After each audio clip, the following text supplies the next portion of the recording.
Good evening, this is Vishwaroop Anand, the Managing Director of Titan Crushing, popularly known as Diamond Crushers Pan India.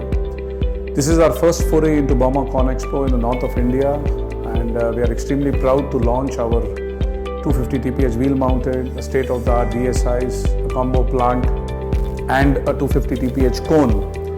And Diamond Crushers is now totally ready to take on all the best of the Indian competitors and also the multinational companies with a wide range of products and services provided pan-India, including the Northeast, where we too are proud to install 2 to 3 plants in the last 6 months, which itself is quite an achievement for Titan Crushing. So I would cordially invite each one of you in the crushing industry and the construction equipment industry, the mining industry, to visit our stall and visually inspect the entire range of crushing and screening products that we have proudly launched in this Burma Expo.